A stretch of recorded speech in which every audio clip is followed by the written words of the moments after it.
হলো আর করোনা ভাইরাসের জন্য মরে গেল, তার ছেলেরা তাকে মাটি দেওয়ার সামর্থ্য রাখে না, কারণ করোনা ভাইরাস বাবাকে হয়েছে, অহংকার সাজা আব্বার দুনিয়াতে হয়ে গেছে, আখিরাতে তো বজায় আছে হবেই।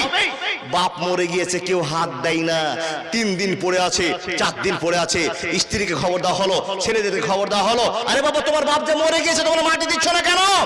বলে চাচা যে ভয়টা তোমরা করো সে ভয়টা আমাদেরও আছে। বলে কি ভয় হয়েছে বলে দাও? বলে বাপ করোনাতে মরে গিয়েছে, ক্যান্সার হয়ে মরেছে, করোনা ভাইরাস আক্রান্ত হয়ে মরেছে। চাচা গো বলে দাও যত এখন বাপের গায়ে হাত দিতে যায় আমাকে তো করোনা হয়ে যাবে, আমরা তার জন্য হাত দিই না। গ্রামের লোকেরা বললো ও আবুল আহাবের ছেলেরা তোমরা কি ব্যবস্থা করবে করে না, তোমার বাপের জন্য আমরা গোটা এলাকার মানুষ মরতে পারবো না, তোমরা তাড়াতাড়ি করে তোমার বাপের ব্যবস্থা করে দাও। প্রমাণ, হাফসি চাকর গোলামকে ডেকে নিয়েছে। বাবা কি করলেন? হাফসি গোলামদেরকে ডেকে নিয়েছে, পায়ে রসা বেঁধে দিয়ে টানতে টানতে টানতে গিয়ে কুকুরের মতো টানতে টানতে নিয়ে গিয়ে ভাগাড়ে ফেলে দেওয়া হয়েছিল। তার নাম আবুল আহাব। কি বললাম? আবুল আহাব। লোকটা কি অন্যায় করেছিল? অহংকার করেছিল। অহংকার কি করেছিল? নবীজি বক্তব্য রাখছেন, সবাই বক্তব্য শুনছে, এমন তো সময় বলছে ওই লোকেরা এই পাগলটার বক্তব্য তোমরা শুনছো, চলে যাও চলে যাও চলে যাও, এর কথা শুনিও না। এ আমাদের 365টা আল্লাহকে খারাপ করে দিয়েছে, দুর্নাম করেছে, বাপ দাদা ধর্মকে ত্যাগ করেছে, এর কথা শুনিও না। নবীজি চাচাকে বলেছেন চাচা তুমি হয়তো ইসলাম কবুল করবা না, কিন্তু চাচা তুমি, আমি যখন মানুষের সামনে বক্তব্য রাখছি, চাচা তুমি আমাকে কেন ছোট করছো? চাচা আমি যে তোমার ভাতিজা, তুমি আমাকে একটু সম্মান দেওয়ার চেষ্টা করো। বারবার রিপ্লাই করছে। একদিনও নবী মুহাম্মদের কথা শুনলেন না। যেখানে নবীজি ভাষণ দেন সেখানে গিয়ে মান সম্মানটাকে শেষ করে দেওয়ার চেষ্টা করে। কে? সেটা হলো আবুল আহাব। পরিণতি কি হলো? দুনিয়া শেষ হয়ে গেল। যারা অহংকার করেছে টাকা, যারা অহংকার করেছে শক্তির, যারা অহংকার করেছে রূপের, তারা শেষ হয়ে গিয়েছে। এ বাবা যারা শিক্ষার অহংকার করে তারাও শেষ হয়ে যাবে। কোরআনের প্রমাণ আপনাকে দিয়ে যায়। কি প্রমাণ? আল্লাহ নবী মুহাম্মদ রাসূলুল্লাহ পড়ুন সাল্লাল্লাহু আলাইহি ওয়াসাল্লাম বলছেন ওয়া নবী সাইয়্যিদুল খুদরি রাদিয়াল্লাহু তাআলা আনহু قال قال رسول الله صلى الله عليه وسلم فاتقوا الدنيا واتقوا النساء فإن أول فتنة بني إسرائيل كانت في النساء। এক এক করে কথা বলতে আরম্ভ করলাম, মনোযোগ দিয়ে কথাগুলো শুনুন বন্ধু আমার। আল্লাহ রাব্বুল আলামিন নবী বলছেন মানুষ তোমরা আমাকে দুটো জিনিসের গ্যারান্টি দাও, দুনিয়ার সঙ্গে মহব্বত করবে না আর মেয়েদের চক্করে পড়ে তোমরা ঈমান হারিয়ে দিবে না।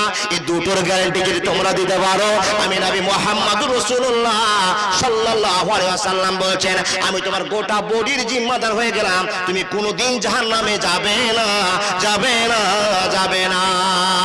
কিন্তু বন্ধুরা আমার, যতগুলো মানুষ বসে আছি, মানুষ থেকে নিয়ে পুরুষ থেকে নিয়ে মেয়ে পর্যন্ত আমরা এই দুটো জিনিস আটকে আছি।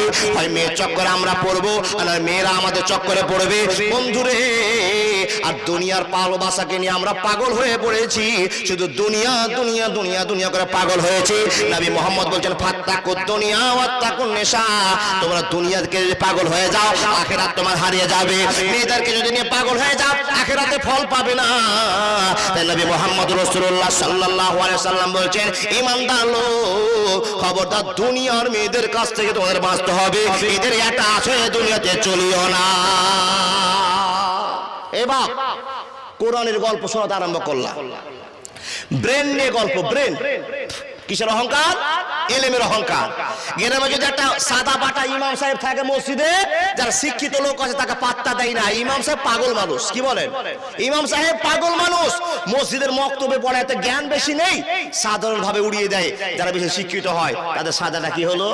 এ বাপ, এখানে ঝামেলার কথা অনেক বড় আছে, ছোট্ট করে আপনাকে বলছি। ঝামেলাটা কি? রাতে মার্ডার হয়ে গেছে, কেউ জানে না, কেউ জানে না। আচ্ছা বলুন এই গ্রামটার নাম কি বললাম গো? মান্ডাই। এখানে একটা সকালবেলা আপনারা ফজরের নামাজ পড়তে আসছেন, দেখছেন একটা লাশ পড়ে আছে। আচ্ছা আপনারা খবর দিবেন কাকে? প্রথমে থানায়, মেম্বারকে। থানা যাবে, থানা থেকে আরো কোনো ব্যবস্থা হবে, তাই কি না? যেখানে জানিয়ে কাজটা উদ্ধার হবে সেখানে আপনি দিবেন। এবার বানি ইসরায়েলের যুগে কেউ বলছেন টাকার জন্য মার্ডার হয়েছে, কেউ বলছেন না মেয়ের জন্য মার্ডার হয়েছে। তো দুটোর মধ্যে একটা ধরেন লোকটা মার্ডার হয়েছে, জি, বিচার চলে গেল নবী মুসার কাছে। এই নবী মুসা, তাড়াতাড়ি করে আমাদের এখানে আসুন। কি হয়েছে গো ভাই? ফোনে বলছেন। বাবা তোর ফোন ছিল? আপনাকে বোঝার জন্য বলছি। নবী মুসা এসেছেন। হুজুর দেখুন, লোকটাকে কে মার্ডার করে দিয়েছে, কেউ জানি না কি জন্য মার্ডার হয়েছে, কি অবস্থায় মার্ডার হয়েছে, কে কে মার্ডার করেছে কিচ্ছু জানি না। আপনি তো কালিমুল্লাহ, আপনি তো দ্বীনের প্রচার শুরু করেছেন, আশহাদু আল্লা ইলাহা ইল্লাল্লাহ, আল্লাহ ছাড়া কেউ নাই। ওগো কালিমুল্লাহ, আপনার কাছেই বিচার চাই, আপনি তদন্ত করুন, এই লোকটাকে কে মেরেছে আপনাকে বের করে দিতে হবে। মুসা নবী তো ভেজালে পড়ে গেলেন। বাবা ভেজাল কিনা? আমি নবী আর আমার কাছে জানতে চেয়েছে যে এই লোকটাকে কে মার্ডার করেছে। হযরত মুসা বলছেন, ভাই তোমাদের মতো আমি একটা লোক, কিন্তু আমি যতক্ষণ আল্লাহর কাছে খবর না দিবার, খবর না পাবো, আমি কিচ্ছুটি বলতে পারবো না। কি বলেন, ঠিক বললাম না ভুল বললাম? নবী মুসা বলছেন, তোমরা ধৈর্য ধরো, আমি আল্লাহকে বলবো এই চোর কে আছে, কে মার্ডার করেছে, কে বের করে দিব আমি। বলে হ্যাঁ, আপনার কাছে আমরা তাই চাই, একে মার্ডার রাতে কে করেছে আমরা ধরতে চাই, ওই আসামির বিচারও করতে চাই, আপনি দেখিয়ে দিন। নবী তখন আল্লাহকে বলছেন, ওয়াইজ ক্বালা মূসা লিকাওমিহি ইন্নাল্লাহা ইয়ামুরুকুম আন তাযবাহু বাকারা ক্বালু আতাত্তাখিযুনা হুজুয়া ক্বালা আউযু বিল্লাহি আন আকুনা মিনাল জাহিলিন। একবার জোরে বলুন না সুবহানাল্লাহ। Golden Medina, oh my sweetie Medina, I cannot forget you, dear Medina. I cannot forget you, dear Medina. Cannot forget, would not forget, dear Medina. Cannot forget, would not forget, dear Medina. I cannot forget you, dear Medina. I cannot forget you, dear Medina. You are better than Arse Mohalla. You are better than Arse Mohalla. Dear Prophet sleep in Medina. I cannot forget you, dear Medina. I cannot forget you, dear Medina. একবার জোরে বলুন আল্লাহু আকবার। নবী মুসার নাম কি? কালিমুল্লাহ। ভাই তোমরা থাকো, আমি আল্লাহর কাছে কথা বলে আসছি। আল্লাহ কি পথ বলে দিচ্ছেন, চোরকে ধরতে হবে, কালকে সকালে তোমাদের খবর দেওয়া হবে। বলরা বোতলটা দিবেন তো বাপ?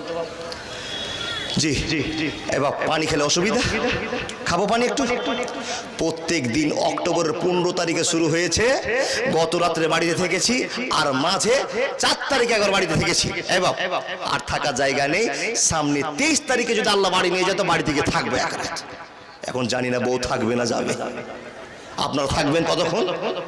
2 ঘন্টা আমার জন্য থাকবেন তো বাপ?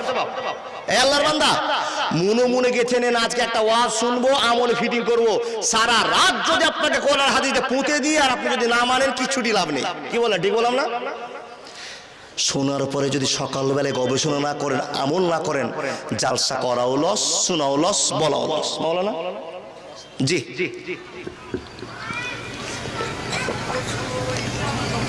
এ বাবা, নবী মুসা কোথায় যাচ্ছেন বুঝতে পারেননি কথা? আল্লাহর কাছে যাচ্ছে। কিসের জন্য? আসামি ধরবো, তুমি যাও, আল্লাহকে বলো আল্লাহ কি বলছে।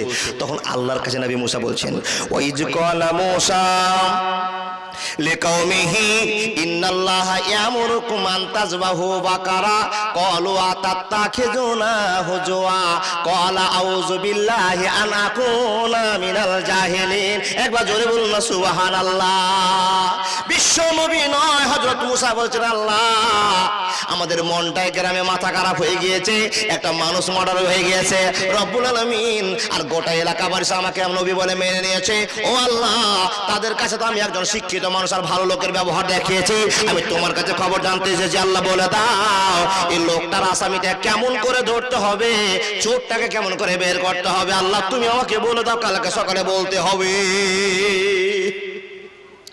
আল্লাহ কালকে সকালে ওরা আমার কাছে জানতে চাইবে যে কেমন করে চোর ধরা যাবে, সিস্টেমটা তুমি বলে দাও। বেশ ভালো কথা। এবং দুবার নবী মুসা যখন আল্লাহকে বললেন, আল্লাহ রাব্বুল আলামিন বলছেন আন তাযবাহু বাকারা। একবার জোরে বলুন না সুবহানাল্লাহ। আনতাজবাহু বাকারা এর মানেটা হলো, এর মতলবটা হলো, এর বিশ্লেষণ হলো, ও নবী মুসা ওই লোকগুলোকে তুমি খবর দিয়ে দাও আনতাজবাহু বাকারা একটা গরু জবাই করে দিতে হবে, আর 2-3টা পিসগুলোকে গরুর মাংসের পিসগুলোকে মরা মাংসের উপরে চাপিয়ে দাও, মরা মাংসটা জিন্দা হয়ে কথা বলবে তাকে কে কে মার্ডার করেছে। একবার জোরে বলুন না সুবহানাল্লাহ। এত সুন্দর কথা। গরু জবাই করতে হবে, 3-4টা মাংসের পিসগুলো মরা মাংসের উপরে চাপিয়ে দিতে হবে, ও জিন্দা হয়ে কথা বলবে কে আমাকে মার্ডার করেছে, কি জন্য মার্ডার করেছে, কেসটা খতম। বাবা আর কোনো ঝামেলা আছে? আল্লাহ বলছেন, নবী মুসা এসে বলছেন, ও লোকেরা শুনে নাও, আমি আল্লাহর সঙ্গে কথা বললাম, আল্লাহর সঙ্গে কথা বর্ষ করে পরামর্শ করে যেটা পেলাম, আল্লাহ তোমাদেরকে একটা আনতাজবাহু বাকারা গরু জবাই করতে বলেছে, আর গরুর মাংসগুলোকে ওই মৃত্যু মাংসের উপর চাপাতে বলেছে। মানুষটা দাঁড়িয়ে কথা বলবে তাকে কে কে কয়জনাতে মার্ডার করেছে, কি জন্য মার্ডার করেছে, তোমাদের কেসটা খতম হয়ে যাবে। বলে ঠিক আছে, বলে হ্যাঁ ঠিক আছে। বন্ধুরে আমার নবী মুসা প্রয়োগ করলেন, কথাটা বলে দিলেন, কিন্তু মূলবিকে তো মানুষরা পাগলা মনে করে। এখন গ্রামের পণ্ডিতেরা বলছে আমরা তো মুসা নবীর কথা মানতে পারবো না। কেন কেন মানবা না? হাজি একটা মানুষ মরেছে আর গরুর গোশত ফের মানুষ জিন্দা হয়ে যাবে, আপনাদের বিশ্বাস হয় কি হয় না? হয় কি হয় না জোরে বলুন না বাবা। হয়। কেন? আল্লাহ বলেছে নবী মুসার হাত দিয়ে। আল্লাহর উপর সন্দেহ আছে নাকি আপনাদের? তো আস্তে যে বলছেন, বলে মৌলভী সাহেব বুঝতে তো পারছি, আস্তে আস্তে বলতে হয় নাকি? আল্লাহ বলেছে আনতাজবাহু গরুর মাংস চাপালেই জিন্দা হবে, একটাই কথা। এই পণ্ডিতেরা বিবেককে খাটিয়ে দিয়ে শিক্ষিতর প্রভাব দেখাতে গিয়ে নবী মুসাকে বলছে, হ্যাঁ গো নবী মুসা এটা কেমন কথা বলছেন, গরুর গোশতের জন্য বিশ্বব্যাপী ঝড় চলছে আর আপনি বলছেন গরুর গোশতে মানুষ জিন্দা হবে, ঝামেলার কথা কেন বলছেন? বলে হ্যাঁ গো বাপ, আমি আল্লাহর কাছে কথা বলেছি না, আল্লাহ বলেছে আনতাজবাহু বাকারা, এটা ছাড়া কিচ্ছু বলেনি। তখন এই পণ্ডিতেরা বলছে, নবী মুসা যদি গরুতে জিন্দা করা হয়, এত সুন্দর কথা আপনি বলতে পারলেন আর আমরা মেনে নিলাম। নবী মুসা গো তুমি কি আল্লাহকে জিজ্ঞাসা করেছিলে যে আল্লাহ গো গরুটা কেমন কিনতে হবে?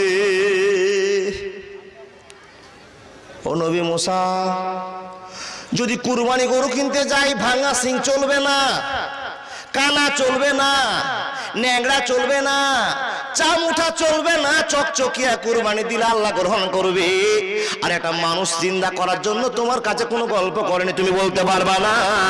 নবী মুসা বলছে, বাবা আমি তো এটা জিজ্ঞেস করিনি, আল্লাহ শুধু একটা কথা বলেছে আনতাজবাহু বাকারা, তোমরা জবাই করলে ক্লিয়ার হয়ে যাবে। আর কোনো প্রশ্ন করিনি, আর কোনো উত্তর আল্লাহ আমাকে দেয়নি। এখন তোমাদের মন্তব্যটা কি আছে বলে দাও। তখন এই লোকেরা বলতে আরম্ভ করলো, নবী হে আবার আল্লাহর কাছে তুমি যাও, আর আল্লাহর কাছে ফিরে এসে বলো আল্লাহ কেমন গরু কিনতে বলেছে। মুসা নবী গ্রামবাসীর কথা শুনে আবার চললেন আল্লাহর কাছে। রব্বুল আলামিন ক্বালু দু'ু লানা রাব্বাকা ইউবাইয়িন লানা মা হি ক্বালা ইন্নাহু ইয়াকুলু ইন্নাহা বাকারাতুল লা ফারজুন ওয়ালা বিকরুন আওয়ানুম বাইনা যালিকা ফাফালু মা তুমারুন। এ মুসলমান আপনার সামনে একটা গল্প করতে আরম্ভ করেছে। গল্পটা কোথায় পাওয়া যাবে মাওলানা? সূরা বাকারা ৬০ নম্বর আয়াত শুরু করে দেবেন দেখতে। এ মুসলমান গাঁজাখড়ি গল্প আপনার সামনে করতে আরম্ভ করে নে। একটা কথা বলবো, মানুষ জীবনে কোনোদিন অহংকার করবে না, এই কথাটা বোঝাবার জন্য এতটি কথা আপনাকে বলতে হবে গো বন্ধু। নবী মুসা বলছেন আল্লাহ ক্বালু দু'ু লানা রাব্বাকা ইউবাইয়িন লানা মা হি ক্বালা ইন্নাহু ইয়াকুলু ইন্নাহা বাকারাতুল লা ফারজুন ওয়ালা বিকরুন আওয়ানুম বাইনা যালিকা ফাফালু মা তুমারুন। মাবুদ রে গ্রামবাসীরা প্রশ্ন করেছে আল্লাহ গরুটা কেমন কিনতে হবে, বুড়া কিনবো না চ্যাংড়া কিনবো না কেমন কিনবো, তুমি তো আল্লাহ বলে দাওনি। আল্লাহ রাব্বুল আলামিন বলছেন ও নবী মুসা তোমার কমের পাকা হয়েছে, পাকা আমি আল্লাহ ছেটে দিব, তুমি জানো না। তোমাকে বললাম যে আনতাজবাহু বাকার একটা খালি গরু জবাই করলে হবে, তোমার কমের মাথাতে বেশি বুদ্ধি এসেছে তো ওরা জানতে চেয়েছে কেমন গরু, তো শুনে নাও কেমন গরু। বলে এমন গরু কিনতে হবে বুড়াও চলবে না আর ছোঁড়াও চলবে না। মিডিল টাইপের গরুর বয়সের কিনতে হবে, 2 দাঁতও চলবে না, 8 দাঁতও চলবে না, 4 দাঁতের মিডিল টাইপের বয়সের গরু কিনতে হবে।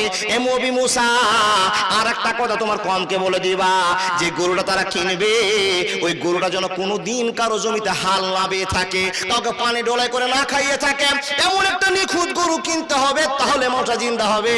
নাহলে তাদের প্রশ্ন করার কারণে তারা যদি এই গরু জোগাড় করতে না পারে কোনোদিন মানুষ জিন্দা হবে না।